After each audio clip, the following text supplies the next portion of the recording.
Welcome back into Florida Live. Thanks for joining us on this Friday afternoon. Going to be a big weekend in Cocoa Beach. The Cocoa Beach Air Show set up for Saturday and Sunday at the Lori Wilson Park in Cocoa Beach in Brevard County. I had a chance yesterday to speak with some of the folks who were going to be involved with that. They talked about their inspiration for doing what they do and how they hope to inspire others this weekend. It's been fantastic this year. We have a three-part mission on the F-22 demonstration team. That's recruit, retain, and inspire. And one of the ways we do that is by coming out and talking to the community, getting to know everybody, tell our individual stories.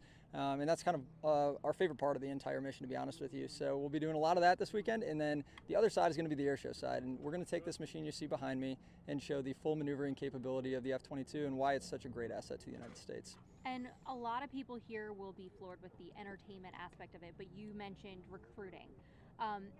How do you hope to recruit just inspiring people who are on the ground? Absolutely. Everyone's story is different. My story started at an air show as well, seeing the F-22, and our hope is to light that spark in somebody to do something great, whether that's flying F-22s, joining the Air Force, or something else they're passionate about. We just want to light that spark in them and hopefully a spark that they can keep alive for years to come. And for someone who may be watching this and think, that sounds really cool, can you talk a little bit about the non-entertainment side of it and what it's like to be a pilot in that aspect? Absolutely. Long days, a lot of work, but absolutely fantastic, especially considering the team aspect. It takes a village to get this airplane airborne, and so we are very, very close with all the maintainers, all the people on the team that get the airplane going. But lots of training, lots of rehearsal to get where we are today, and that includes both on the combat side as well as the air show side.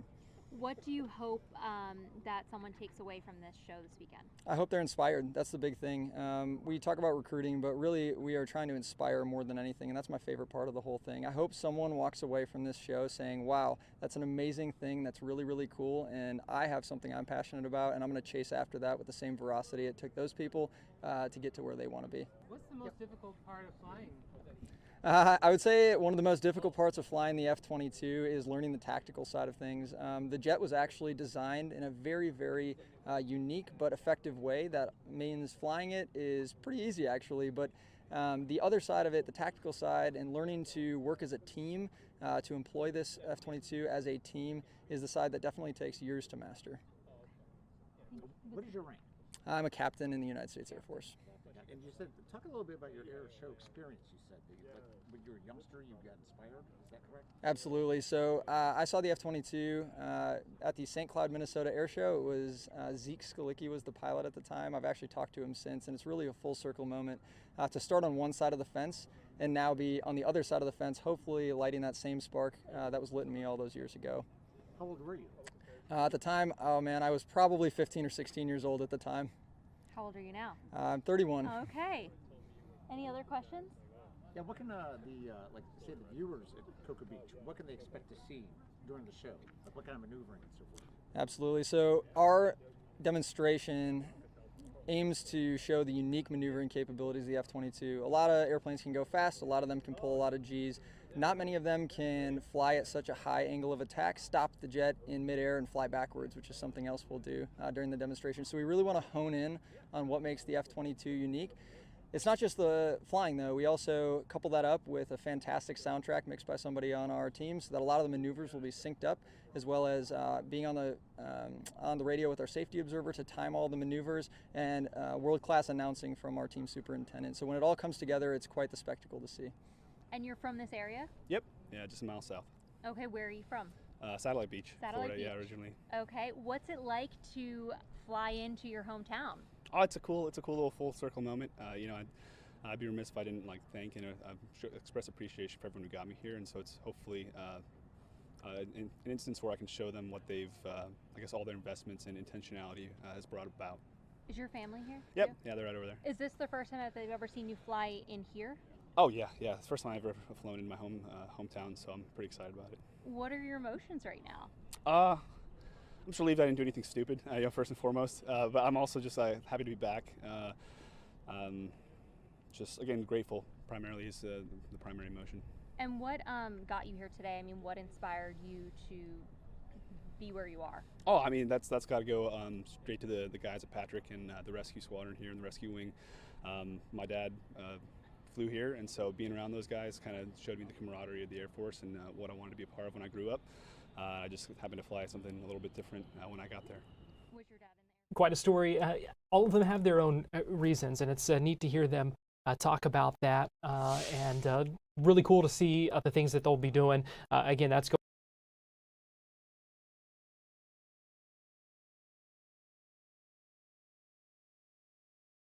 You're watching Fox 35 News Plus, streaming on Fox Local. Well, good afternoon to you. Welcome into Fox 35 News Plus. I'm Garrett Wymer, and thanks for joining us here this afternoon on Fox Local and on YouTube. It is 4 o'clock, and that means it's time for today's Top 4 at 4, where we break down 4 of the big stories that we're tracking in the Fox 35 newsroom today. And joining me for today's Top 4 at 4 is Fox 35 News anchor and reporter Marlisa Goldsmith. And Marlisa, this is the third time we've had you in here, or the second time this week? Oh, well, who's counting? I've lost track. You're just always so thrilled. I'm just always be happy here. to be here, Okay. Garrett. Good answer. Yes. Now let's start. We've got a lot going on on a Friday. And, it always seems like Fridays are one way or the other. It's Yeah. been a busy Friday Very here. And, starting with President Trump and the First Lady in Texas touring that devastation and flooding there. Yeah, so the two, they traveled down to Texas today so that they can tour that devastation that was left behind from the flash flooding in Kerr County. They also met with homeowners out there, first responders, and local officials. So across the state, if you're keeping track of the numbers, there were at least 120 people who have been reportedly killed in the flooding, and more than 170 people still believed to be missing. The president said that he aims to make sure resources for first responders are there after signing a major disaster declaration for Kerr County earlier this week, which is a big deal, Garrett. It is, and the president is in Kerr County right now. Let me give you a live look at this roundtable discussion that he's holding. He has several administration officials, local officials as well. You can't see, but just to his left is Texas Governor Greg Abbott. In fact, the president is speaking right now. Let's just go ahead and listen in for a minute here and see what he's saying. Whenever I say that, I have to say that the level of professionalism was incredible. But we'll all work together to find out exactly what can be done, because they do want to rebuild, and they're going to. I just want to say we have a wonderful First Lady, and she's done a great job as First Lady, and she really very special woman when she saw and met the people that we met just a little while ago. It's very devastating. And would you like to say a few words, honey? My deepest sympathy to all of the parents who lost beautiful young souls. Deepest sympathy from all of us, to the community, to everybody who lost a loved one. We are grieving with you. Our nation is grieving with you.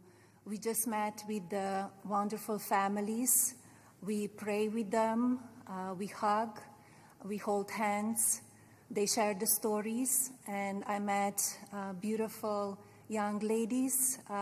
They gave me this special bracelet from the camp in honor of all of the little girls that they lost their lives. So we are here to honor them and also to give the support, help, and I will be back. I promise to them, and I just pray for them and giving them my strength and love. First Lady Melania Trump speaking there, and some heartfelt words, it seems like, coming from her, and describing some of her interactions with those family members who you can only imagine what they're going through after losing their children in this way last week. Yeah, and I was just mentioning to you, Garrett, that it's rare that we ever hear from the First Lady, so it seems like this really touched her, that she wanted to share that with people who were there. Yeah, and we will continue to monitor that roundtable as well over this next hour here on Fox 35 News Plus. It also seems like they're spending quite a bit of time there. I didn't get a chance to look at the president's itinerary for the afternoon, but they've been there all afternoon. Yeah, got there this afternoon, landed, I believe, in our 2 o'clock hour. We had that, and then he met with a number of first responders, shook hands with them, saw some of the damage. They obviously met with the families, as we just heard the First Lady describe, and then they have this roundtable as well. which began probably 20 minutes or Okay. so ago. But yeah, so like you said, all afternoon that they have been there. I'm not sure what follows after this roundtable, but we will keep a close eye on that. Story number 2, and that is a group of Florida and federal lawmakers expected to tour Alligator Alcatraz tomorrow. Yeah, so this story, it's the story that keeps giving, right? I mean, more things are coming out of this detention facility. So tomorrow, Florida lawmakers are supposed to be touring the controversial detention site that's in the middle of the Everglades. You're looking at video right there from when they attempted to gain entry. So recently, there was a group of lawmakers who filed a lawsuit against Governor Ron DeSantis over access to Alligator Alcatraz being denied to them. This came after they went to the site. They wanted to check on the situation and see things for themselves with their own eyes. They were not allowed to go in. They argued that the governor's actions violate state law and constitutional checks and balances. And you have to also make note that the facility is also facing legal challenges from environmental groups as well. And Governor Ron DeSantis was on Fox News last night, spoke with Jesse Waters on Jesse Waters Primetime, and he talked about this upcoming visit tomorrow from these state lawmakers and from members of Congress as well. And here's what he said. The Democrat or any congressman from Florida and the state reps, so there'll be Republicans that go too. They're going to be able to go. But what we're not going to do is provide them with a platform to virtue signal and have some politicized photo op. I mean, if they want to see, they'll see there's professional folks that are there running this. But isn't it odd, Jesse? I mean, I have never seen the Democrats fight this hard for American citizens. I mean, they're outraged that there may be a mosquito in South Florida because it affects an illegal alien. But I don't see them exerting a fraction of this effort to defend the American people. They certainly didn't do it during the BLM riots. I didn't see them defending U.S. soldiers when Biden kicked them out of the military because of the COVID jab. But yet, illegal aliens, that is where they're planting their flag. And so we're just excited that we're part of the solution to the problem of illegal immigration. And I think it's been a great partnership with DHS. So interesting to hear the governor's take, because yesterday we heard from a couple of those Democratic lawmakers, Anna Eskamani, Congressman Maxwell Frost, and their side of things. So we have now heard from the governor weighing in, saying he doesn't want it to turn into just a photo op for them. And we'll see what comes out of that. That, it's going to be interesting, I think, to see what these lawmakers say. And, we know that it's the Democratic lawmakers who kind of had planned an unannounced visit for tomorrow that seemed to precipitate this invitation from the state for this. But as the governor said in that interview as well, there are Republican members of Congress and the legislature who were invited as well. So we will see what comes from that this weekend. The word planned is what comes to mind for me, because it's like, just like when people are invited to come over to your home, you're going to clean up and make sure everything is in order before they come. So I would love to know what they have to think about it being planned versus the pop-up surprise, to see how things are actually being run. Yeah, and that's one of the concerns that we have heard from them. When we talked yesterday with Representative Eskamani, she was afraid that things would be, like she said, sanitized was the word she used, but like, to your point, kind of cleaned up and that kind of thing. So we'll have to follow up with her next week. Story number 3, and mother avoiding jail time in this Pop Warner shooting in Apopka from a couple of years ago. Yeah, this happened in October of 2023, actually. I remember the night that the call came in, I was reporting.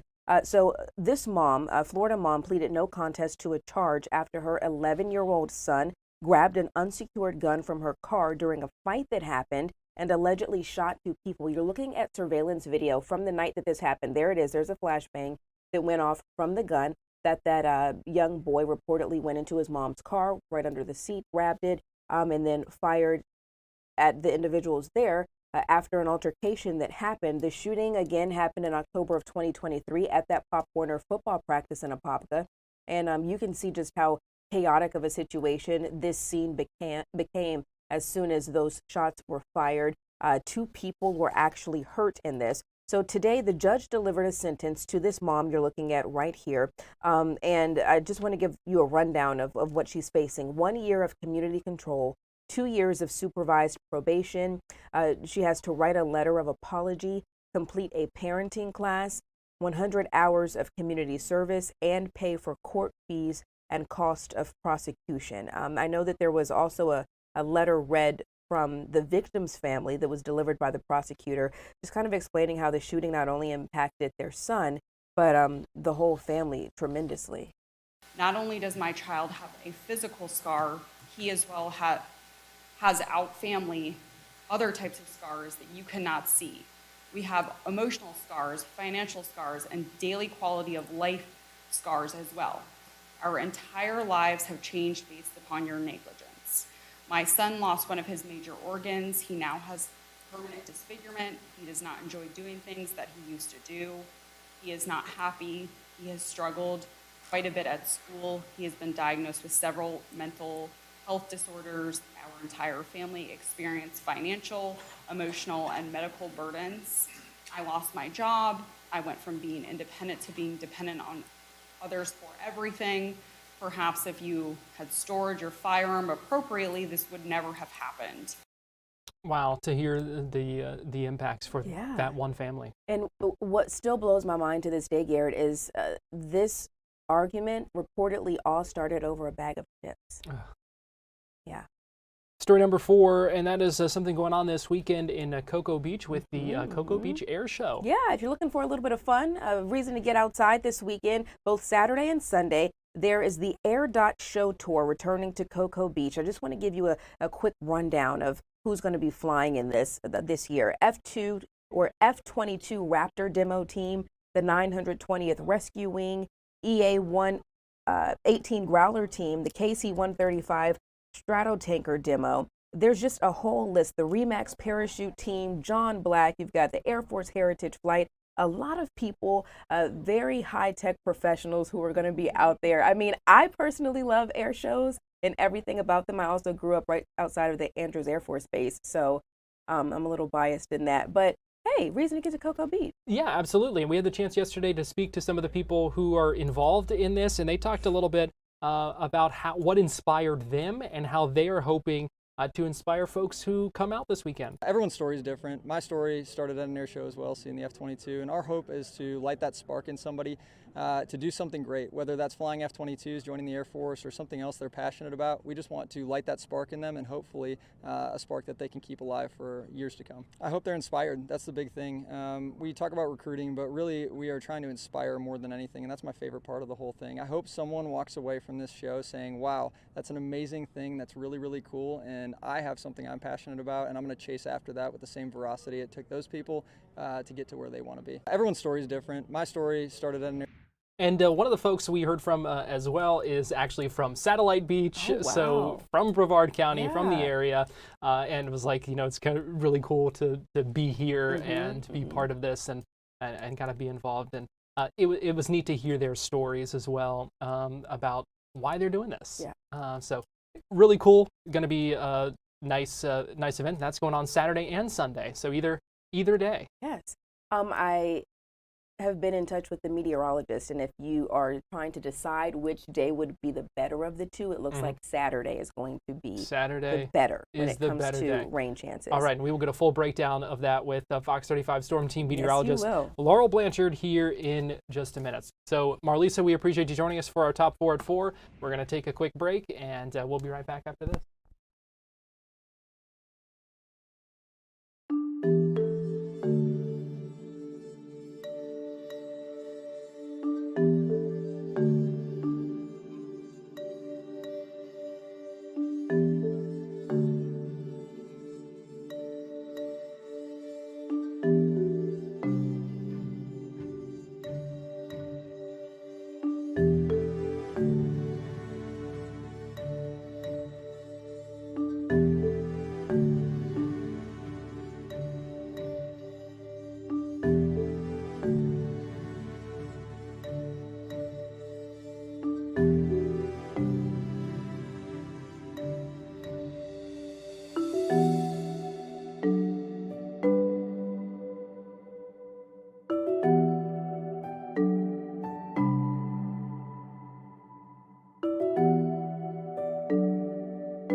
watching Fox 35 News Plus, streaming on Fox Local. Fox 35 Storm Team meteorologist Laurel Blanchard joins me now. And Laurel, yesterday we had a nice little break from some of those storms, but sounds like more could be on the way this evening.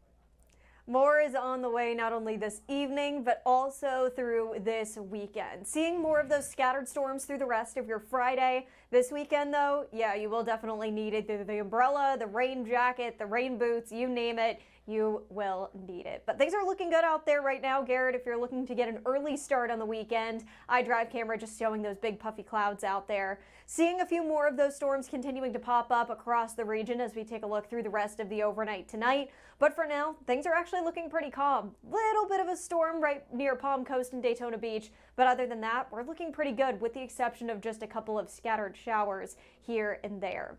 This weekend, though, this is when we really start to see those rain chances amp up a little bit more. Looking at 94 degrees tomorrow and making a run at 95 on Sunday. It's hot, it's humid, it's Florida, it's the summer. We're going to be seeing those afternoon storms. I feel like all three of those things kind of just go hand in hand. But really, we're just going to be seeing a typical Florida weekend as we take a look here. As we head into the middle of July, this month is flying by. But there's a lot of fun stuff to do. But with that, if you are planning on spending some time outside, hot and humid. Humidity that's what's really going to jack up those temperatures as what it's going to feel like over the weekend. So taking a look, it's going to feel like a very brisk 106 on Saturday and Sunday, which is just a couple degrees off from what we normally see heat advisories get issued. So National Weather Service of Melbourne starts to issue those heat advisories once we start feeling those temperatures around 108. So we're just going to be dancing that line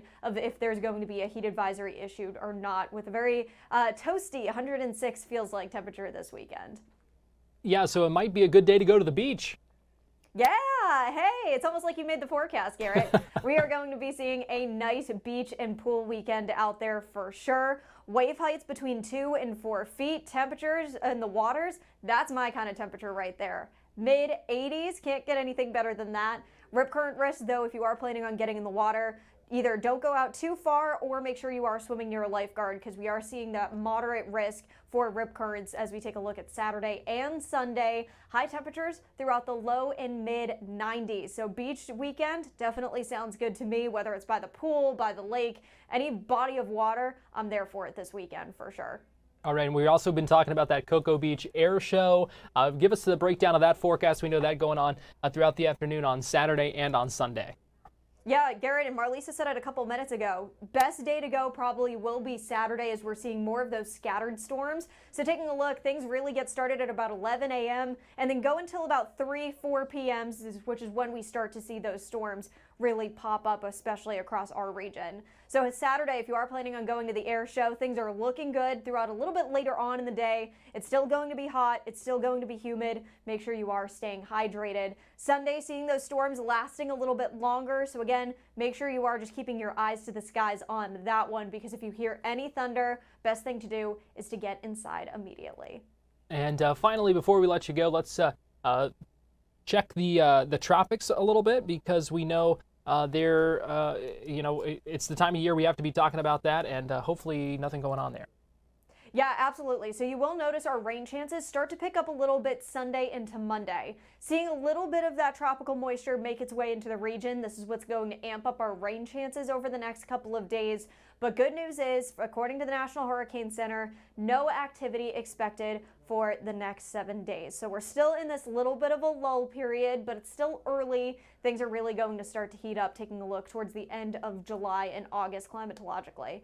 So overall, we are still going to be watching a few areas. And again, hurricane season starting to kind of get its footing going. And with that, we are keeping an eye on a couple of key areas, the Gulf being one of them. Climate Prediction Center kind of looks beyond that 7 days, and they are keeping an eye on a system that could possibly form in the Gulf as we take a look ahead towards later on next week. Some of the models are trying to pick up on that as well, but really what we're seeing right now is about a 20% chance, give or take, of seeing something form next week. And again, this is like 2 weeks away. This is something that hasn't even formed yet. So this is a very up in the air forecast right now, but something that may come into fruition taking a look ahead into late next week. So that's something that we're really going to be watching. but we have a long way of hurricane season to go, 95% of climatological activity to go before we officially can breathe that sign of relief that 2025 season is over. Taking a look at your 7-day though, keeping those rain chances high as we take a look through the weekend and even the start of next week. So as you are headed out the door on Monday, make sure you have that umbrella and that rain jacket as you're headed out the door. All right, and we know it's a busy weekend in a lot of ways, so certainly want to be prepared for that weather if it comes. And like you said, if you hear that thunder, definitely go inside. I love it. We want to definitely get involved, especially spend some time outside in the summertime. However, you can only do that if you're safe. So again, if you do hear any thunder, feel yourself getting a little bit tired because of the heat, make sure you get inside, take a break, enjoy some time inside. And then once you don't hear any thunder and you feel a little bit better, make sure you get outside and enjoy. All right, Fox 35 Storm Team meteorologist Laurel Blanchard, we appreciate you joining us. Thanks, Garrett. We're going to take a quick break and we will be right back after this.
You're watching Fox 35 News Plus, streaming on Fox Local.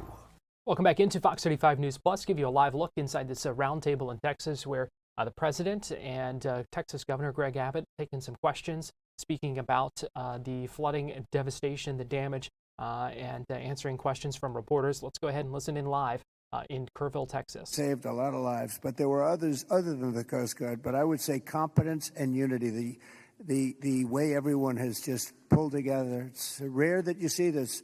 Mr. President. Again, I've been to so many, and I've seen bickering and fighting, and just it doesn't work the same way. This has been amazing. This is the biggest because I've never seen one like this. Neither has anybody else, by the way. Yes, please. Hey, it's Yes. Joe Pags, Mr. President. It's been a while since we've seen each other. Obviously, the staffing was where it needed to be. In fact, it was heavier than it should have been because of the holiday weekend. Whatever they're saying in the left news isn't the truth. You're a developer, though. At 1 o'clock in the morning, the technology only goes as far as it goes. Kids don't have their phones. Phones are dead. People by the riverside don't have electricity. They're not going to get a phone alert that way. As a developer, going forward, knowing that everything was done lightning fast by Secretary Noem, by you, by the governor, and everybody else, you did everything right. What do we do next time, though, to make sure that people are alerted if they're dead asleep? Maybe an alarm system, maybe a siren system. You might know better than I.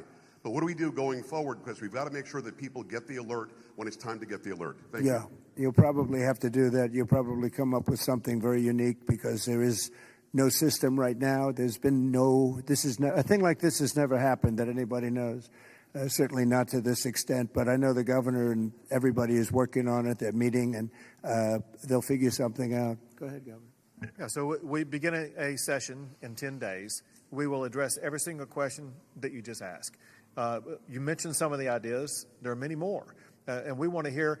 Most importantly, we have to devise a response that's right for this community, and this community has to weigh in, and they need time to be able to convey that to us. But we're gonna work on alerts. We're gonna work on every single solution to make sure things like this don't happen again, not just in this community, but in other river basins across the state also.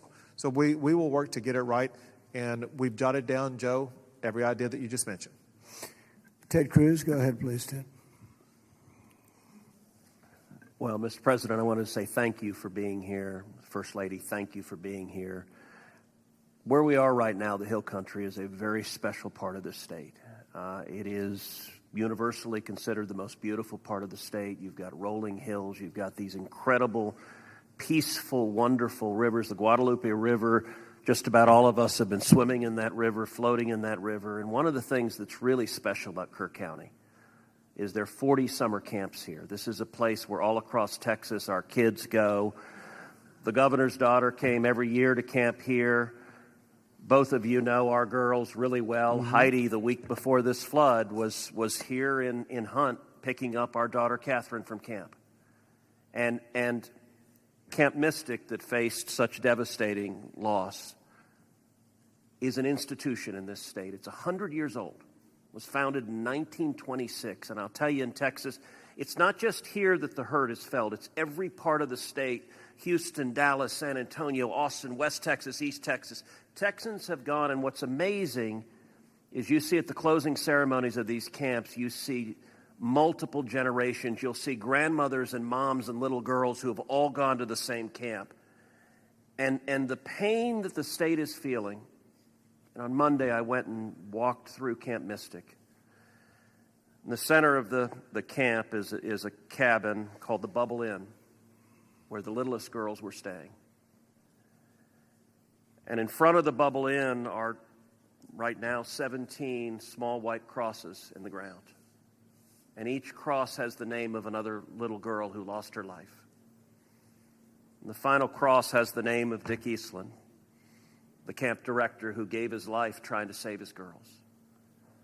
And the water rose in that camp and in that cabin 8 feet high. You can see the water line 8 feet high. It blew the windows out of the cabin and it swept those girls out.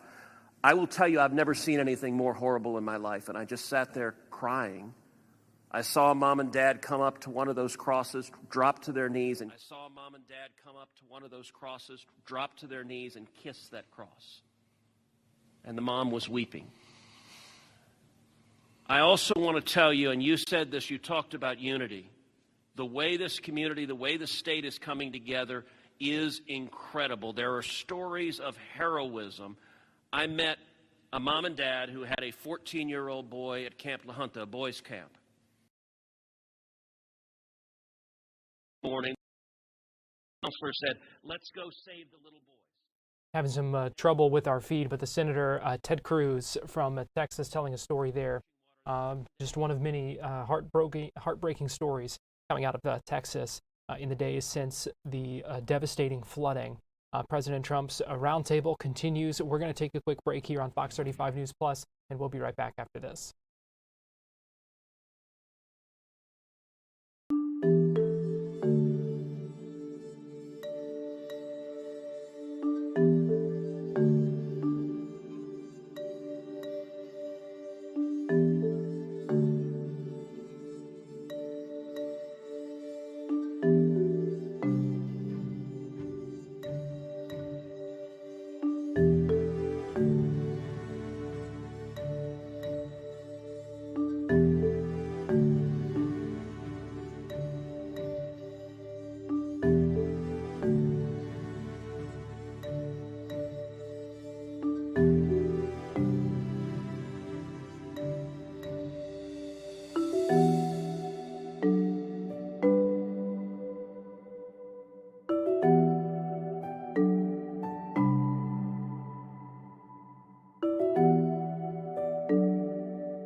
watching Fox 35 News Plus, streaming on Fox Local.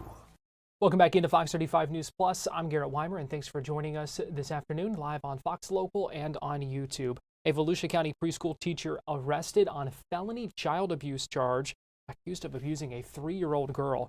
I'm going to bring in Fox 35's Chris Lindsay, who's been following up on this story. And Chris, what do we know about what happened? So this happened towards the end of last month. This little girl who's 3 years old was at daycare. She came home and she talked about her teacher being mean. She says that she pulled her hair. So her parents were, they were on edge, just trying to see if this was a true story or if this was just a toddler. You can't, just making up something. But more time went by and she kept bringing it up about not wanting to go to school. So the parents went up to the school. They asked what was going on. They got an opportunity to view some surveillance footage captured from the classroom.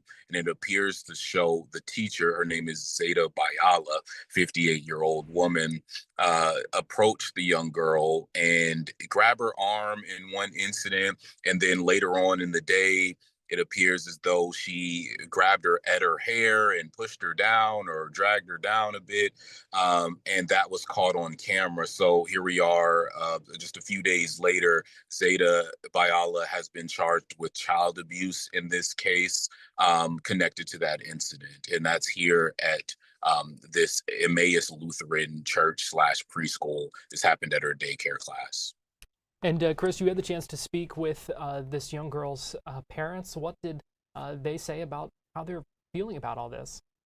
They said they were losing sleep before they even confirmed what had happened. So at first, when you hear this, you're worried about your child not wanting to go to school, saying the teacher is mean. That's not something that you often hear. So they were, kind of worried. But then when they got the confirmation, they were disappointed. They said it was unsettling, just an uncomfortable feeling having to deal with that. Particularly, they had sort of vetted this school out and they felt that it was a good choice for them. But unfortunately, now this teacher is wrapped up in this criminal investigation for child abuse. And it sounds like the parents really did a good job here of kind of following up on things and knowing their daughter and noticing kind of the changes and asking the right questions. Certainly, they say since this happened, she's been bringing it up. They say she's been more clingy than they're accustomed to. So they knew something was wrong. They just weren't sure of the extent until they actually saw that video. Today, I also spoke with a captain from the Orange City Police who says that this is just a perfect example of what parents should do.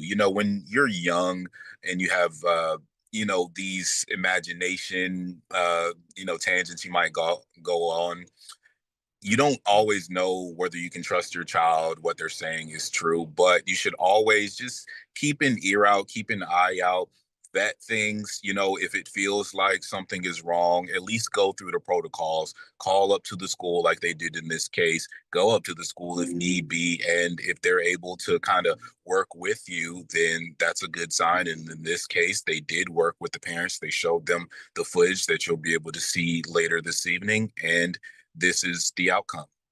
All right, Fox 35's Chris Lindsay, we appreciate you following up on that and look forward to seeing your story on this and hearing more from the parents and seeing that surveillance video coming up on Fox 35 News. So we appreciate you joining us.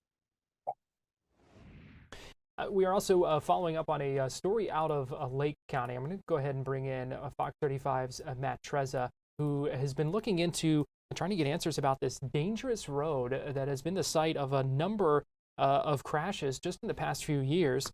Matt joins us live now via Zoom. And Matt, what can you tell us about this stretch of road? So we're talking about Lakeshore Drive in Claremont. There is a woman who lives there that says there have been many very bad accidents on that stretch of road, some fatal, she says. At least one of them even came into the front of her house that's along the road. She says she's had to remodel that front room of her house that the car crashed into a porch.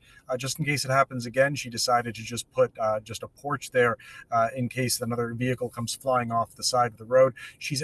Nothing has been done. She's been calling on Lake County to install a guardrail, a barricade, something driving along this curve that she says is dangerous.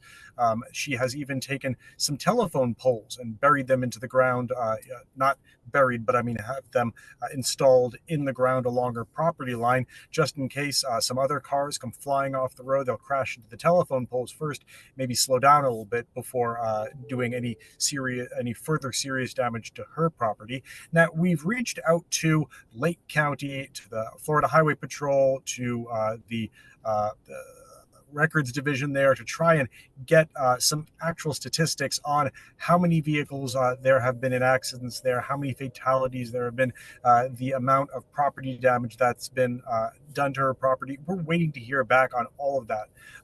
But she's got some photos and videos that back up what she's saying. And we saw ourselves how fast drivers are whipping around that curve. It is a posted 45-mile-an-hour zone, and she says, and along to the videos that she showed us, it looks like drivers are going much faster than that. So what she says, a dangerous stretch of road that needs to be addressed in Lake County. How sharp of a curve are we talking? What that people are flying around? Yeah, I mean, it is. You'll see it in my story. It is a pretty sharp curve, and it does go around into some trees up kind of a hill. And so you can't really see what's on the other side of it. And the other thing is, as cars are going around this curve, it just kind of, the road doesn't grade upwards, or it doesn't bank kind of like a racetrack would to keep you on it. If you go off the side of the road, what you're going to do is there's a dip on the other side and you'll just kind of fly off into her property. That's what she says has happened. Basically, like the cars kind of almost go airborne if you're going too fast and just fling themselves off the side of her property. Or sometimes what she says happens is they overcorrect and go into the oncoming lane and have caused head-on crashes in that case. Has to be pretty terrifying for those neighbors, since it's happened just so much. It has to constantly be in the back of their mind. Yeah, she says it has happened many times. Even while we were there, we heard some tires screeching around the side, and all of us kind of like said, "Oh my gosh, are we going to see something happen right before our eyes?" Fortunately, we didn't. But for her, she says the risk is always there. All right, Fox 35's Matt Trezza, we appreciate you joining us and look forward to seeing that story coming up on Fox 35 News. Certainly, thank you. We're going to take a quick break and we'll be right back.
You're watching Fox 35 News Plus, streaming on Fox Local. Welcome back into Fox 35 News Plus. I'm Garrett Wymer, and thanks for joining us on this Friday afternoon, live on Fox Local and on YouTube. Major reveals today of the Disney Starlight Dream, the Night Away nighttime parade that's coming this summer to Magic Kingdom. And joining us live now to talk about this is Drew Smith, Drew the Disney Dude. And Drew, we've had you on before talking about this. There's a lot of excitement about it, and a lot of people looking forward to this coming up later this month. Yeah, myself included. Honestly, that's why I reached out to you earlier immediately, because I'm like, this is some big stuff, and this is the project I've been following the closest out of anything for Walt Disney World, to Disneyland, to Disney parks worldwide. And today, getting some new details, finally seeing this parade, my eyes were lighting up, quite literally. And it's just over a week away from starting as well. Yeah, so this parade officially debuts on July 20th, which is very important to know. That's the official debut. But this parade really follows the magic of the Blue Fairy, as she is illuminating this entire parade through the magic of starlight, hence the name Disney Starlight. It's going to feature over 30 Disney and Pixar characters, some of which are appearing in a major nighttime parade for the first time ever, like Asha from Walt Disney Animation Studios' Wish. And real quick, I wanted to kind of mention how to experience this parade, because while it looks beautiful, you actually have to know how to experience it. The main things is that it's going to be performed at 9 p.m. and 11 p.m. on the nights it's offered, but it's very important to note that starting on August 15th through December 21st, you're going to have Mickey's Halloween Party and Very Merry Christmas Party, which are going to cut back those performances for the rest of the year.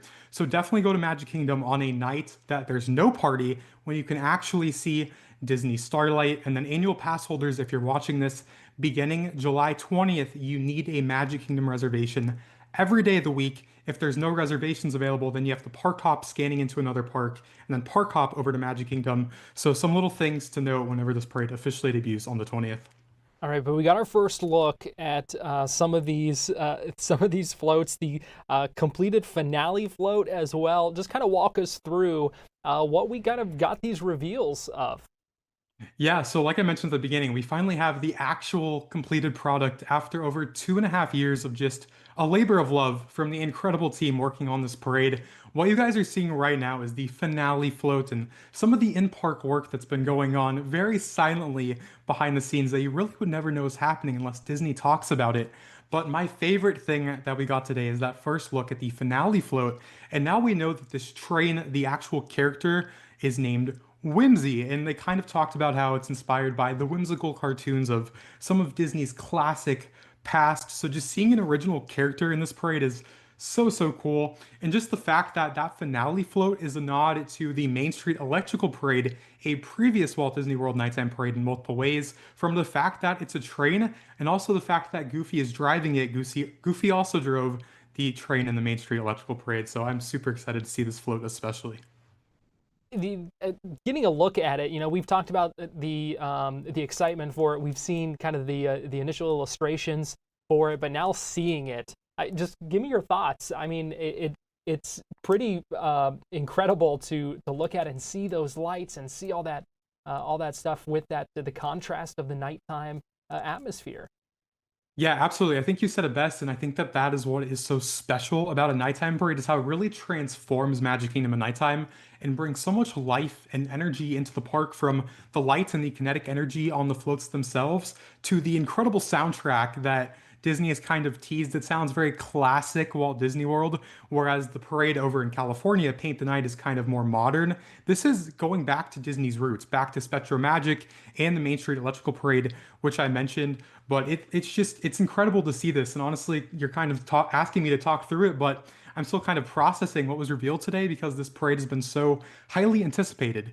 And the fact that this is the first nighttime parade we're going to have at Walt Disney World in almost a decade, and the first original one in decades, even longer than since we've had the electrical parade, is just fascinating to think about. And then just seeing all these people finally getting to talk about their work after working on it for 2.5 years. I can't even imagine how proud they are to finally share it with the world before people can actually watch it in person at Magic Kingdom.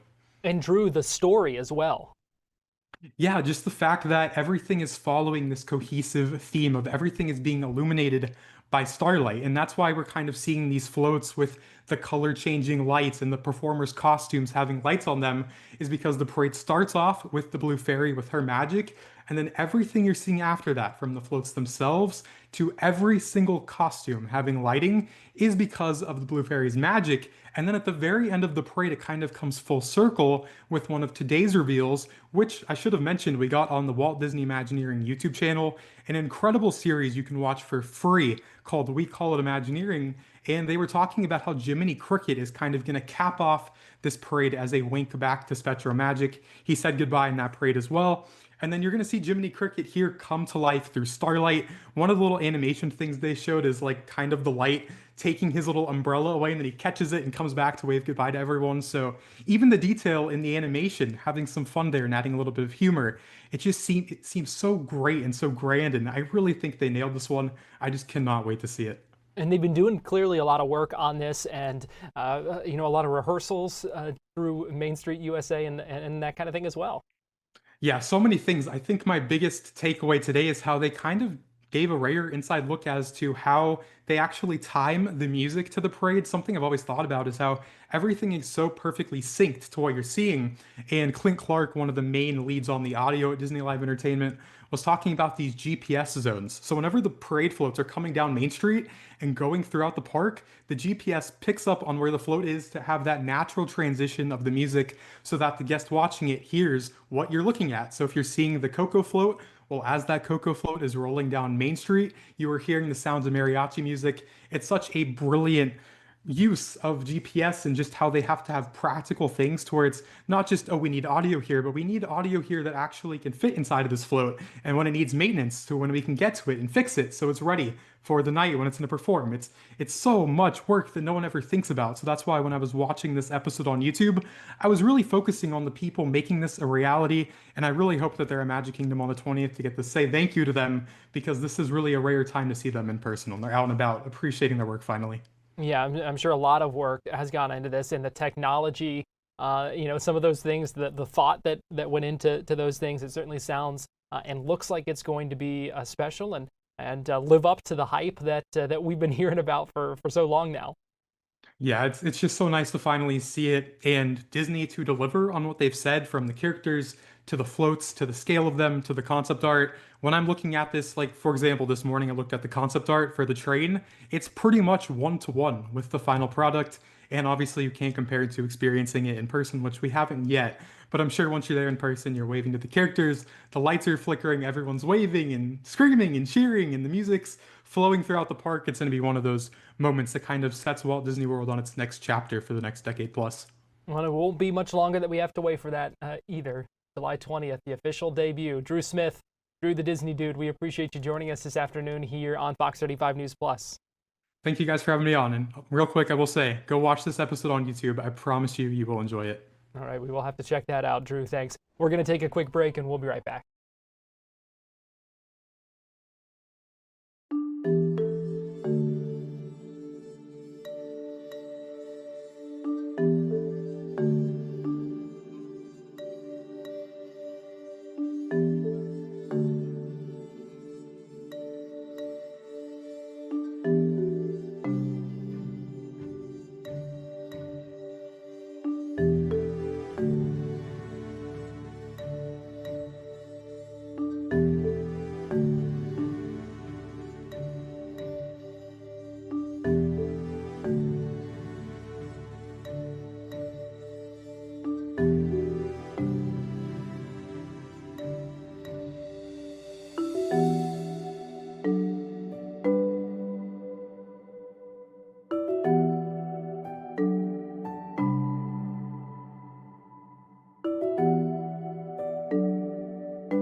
You're watching Fox 35 News Plus, streaming on Fox Local. And some good news for Rays fans on this Friday afternoon. You have another All-Star. Rays pitcher Drew Rasmussen has been added to the MLB All-Star team. He's replacing Yusei Kikuchi on the All-Star roster. He is now the fourth Tampa Bay Ray on the All-Star roster. In fact, 3/4 of the Rays starting infield on the team. Junior Caminero going to be in the home run derby as well. Talked about it earlier today with J.P. Peterson, host of the J.P. Peterson Show on FanStream Sports. We also talked about how the Rays can improve in the second half if they want to continue a playoff push. JP, it's pretty exciting to be able to say 3/4 of the Rays starting infield are All-Stars. Yeah, it is, and I think it's been maybe 10, 15 years since that happened back in maybe the 08. I think we have to go back to 08, the World Series, but yeah, and these are incredible young players too. Caminero going into the home run derby as well, who gets added and is going to start at third base is just turned 22. Just turned 22, and I think that the guys that have hit 22 home runs before the All-Star break at that age, it's a very, very small list, and they're all Hall of Famers. So what he's doing at a young age is amazing. Jonathan Aranda has been leading first baseman for most of this season in almost every important offensive category, and he's another young player that has a long road ahead of him and getting better at first base as well. Brandon Lau, a little injured and has been oft injured, but really deserving of him. He's had a great first half, and now Hassan Kim has just joined the group as the shortstop, and he's a Gold Glove caliber kid, and we saw last night a home run.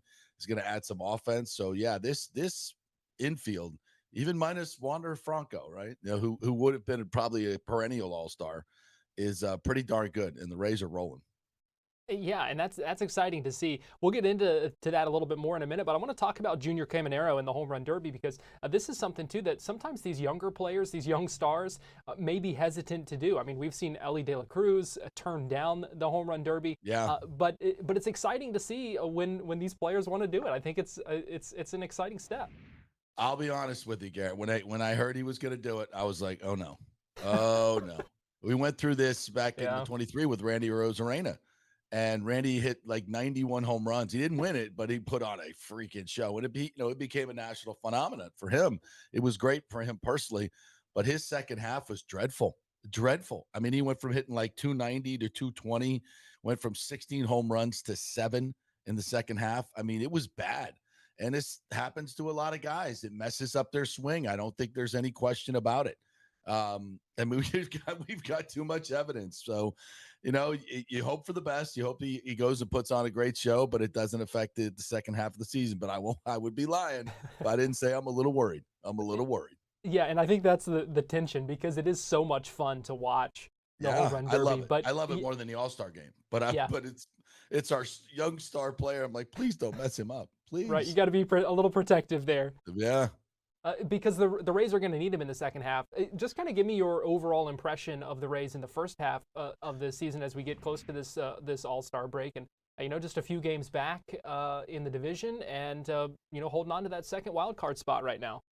Yeah, I said they were rolling. I mean, kind of like into the All-Star game with All-Stars because they're not really rolling. They've lost, I think, 9 of their last 12 games, and almost exclusively because of the bullpen faltering. And then last night was just you go out and get a guy in Baker, a right-hand reliever who's really experienced, is a strikeout artist, exactly the guy they needed in the bullpen. He flies in that day. You got to stick him out there. That's his job. And he just falls flat on his face last night in Boston. I'm just like, you got to be kidding me. But, it was a move that was not loved by Rays fans. Kevin Cash had a great starter in there, but that was just last night. I think this guy's going to be good for them down the stretch. I do think they need to add a big bat. I had John Smoltz, the Hall of Famer, MLB on Fox announcer as well on my show yesterday, and we talked about the Rays possibly acquiring Ronald Acuna from the Braves. Still a young star. He's been in the league, I think, 8 years, but he's only 27. He's had 2 knee surgeries, but it looks like he's on the other side of that, and he would And they need starting pitching, and the Rays have a plethora of starting pitching that they could deal. So is it likely? No, but it could. People are talking about it. So I think they need to add another big bat in the outfield to make them really World Series contenders, because the pitching is great. They're getting Shane McClanahan back. They're getting some of their relievers back as well, and Manny Rodriguez. They went on a great run, 25-9. They got them almost to first place, but they've taken a little bit of a step back right now. And I think but that's just baseball. The Dodgers just lost 6 in a row as well. So I think they'll be fine. I'm excited about the second half. I'm excited to see what this team can do with Hassan Kim in the lineup every day. And Chandler Simpson is just such an exciting young player with his speed. It's unmatched. So this team has got a lot going for them in the second half, and Caminero leading the way with the power part of this equation. A lot of people are saying, watch out for the Rays. They got to get over this hump. They got to get the bullpen back working again. But I think they'll find that, their pitching coach, Kyle Snyder, is the best in the business. He'll figure it out and get the bullpen back where it needs to be. And I think the Rays are a sneaky choice to come back and win the division. We'll see. Well, and one of those teams that this All-Star break may be coming at a good time for them. Sometimes it can it comes and it seems like it can slow your momentum, but sometimes it's exactly what you need. And when you're looking at a team whose kind of relief core has been struggling, scuffling a little bit, this might be just what the Rays need to kind of get off strong to that second half. I think you're absolutely right, 100% right. This bullpen needs some rest because they've been really good at times. There was a time during that run in May where they were the best bullpen in baseball from the ERA wise. So we know they can do it, but Uceda's been struggling big time. Kevin Kelly's been struggling, but these guys have been good at times. And most of the time they've been good. So they're going through a bit of a rough stretch. That happens with young players, and I think they'll figure it out. And then I think once the bullpen gets back to what they should be, this offense, and again, I think they need to add a piece because Brandon Lau being out has been part of this slump. It's a good offense when it's intact, but when they lose just one piece, it gets a little thin. That's why I think they need to add another power bat. But at 50-44 at the All-Star break, 6 games over, 4.5 back of the Blue Jays, 2.5 back of the Yankees. And I don't think the Blue Jays are running away with anything. So I think they're in a good position. And I'm really excited to see what if they go out and add something, and I think they will. This new ownership group, hopefully coming in soon. Hopefully this gets consummated rather quickly. They've had this letter of intent, this new ownership group, for almost a month now. And I know they've been working inside the organization to get this thing done. If they come in, I think they definitely want to make a splash and maybe, add some salary at the deadline, which is something this team has never done under Stu Sternberg. Very much. They did it once with Nelson Cruz, but that didn't work out too well. And he was kind of at the end of his career. But if they could add an Acuna or a power bat like that, watch out. Rays could be really good.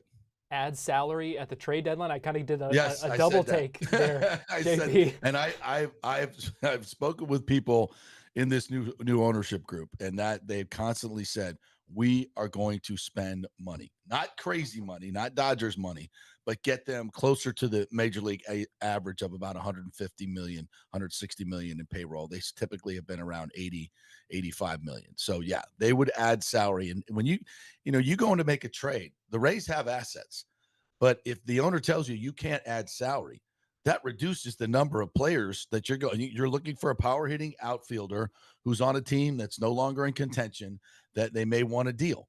Now that would be Acuna, but he makes 17 million a year. And that's not really, for a superstar, that's not a whole lot of money. And it's something, and for the next 3 years, the Rays could really handle. So you'd get this guy for 3.5 years and he's a superstar.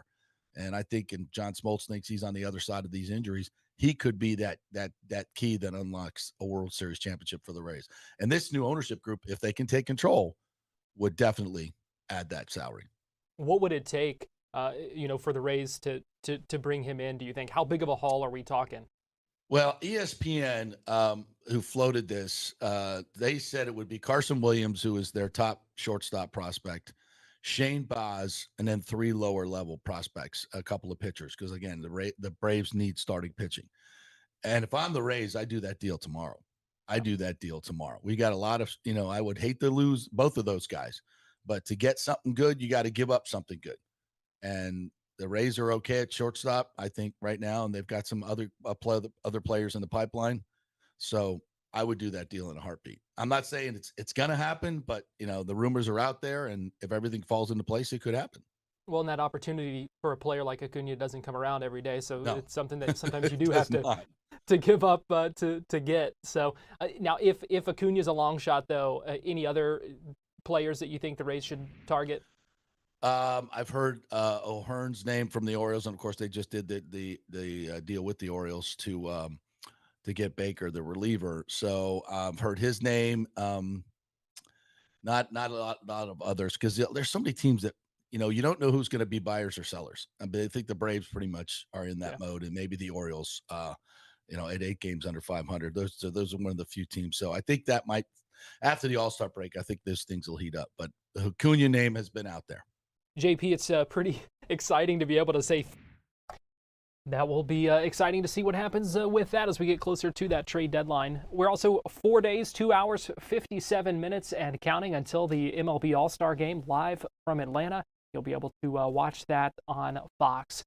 Speaking of Fox, we were waiting for the start of Fox 35 News at 5. Fox still in Fox Sports soccer coverage right now. So we're going to take a quick break here on Fox 35 News Plus. But we will come back and spend some more time with you before we hand things off to Fox 35 News at 5. So keep it right here on Fox Local and YouTube. We've got more to come after this.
You're watching Fox 35 News Plus, streaming on Fox Local. Welcome back into Fox 35 News Plus. I'm Garrett Wymer. Sunday will mark 1 year since the assassination attempt on the life of President Donald Trump in Butler, Pennsylvania during a rally. That's when 20-year-old Thomas Crooks was accused of firing multiple gunshots in that rally. Killed one attendee, injured 2 others, and then you remember, of course, that bullet grazing Trump's ear before the shooter shot and killed by a Secret Service sniper. Now, we learned this week that 6 Secret Service agents have been suspended without pay in connection with that assassination attempt. It's been called the most significant operation failure of the Secret Service in decades. The director of the Secret Service at the time has since resigned. So what have we learned from this attack, and how has it changed protection of the president, not just at the White House, not just like in Texas right now, but on his trips specifically here to Florida, where we know he spends a lot of time. This afternoon, I spoke with Jamie Copenhaver, who's a former sheriff's detective and investigator.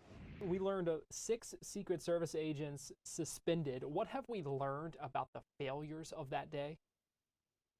going back to that horrible day in Butler, PA, it was just, we watched that unfold on national TV in live progress. So, it was shocking to America. It was shocking worldwide to see the then candidate Donald Trump, the assassination attempt on his life. But I think more importantly, what we've learned, and to answer your question, is going back to the previous administration, they become very lax in terms of training. They had some hires that were questionable within the Secret Service. But here's the catch-all. They really didn't get the funding from Congress to advance not only agents in the service, but also training facilities. And so what has changed then? And how does that help with preventing something like this from happening again? Yeah, for instance, they're in the process of building a shoot house, Garrett, which is going to be close quarter battles, if you will. Those agents will be put through the regiments of going through the shoot house and fine-tuning those skills needed by the Secret Service to protect not just the president, but the vice president and other key leaders of the nation. So, the Congress unleashed some money in that form.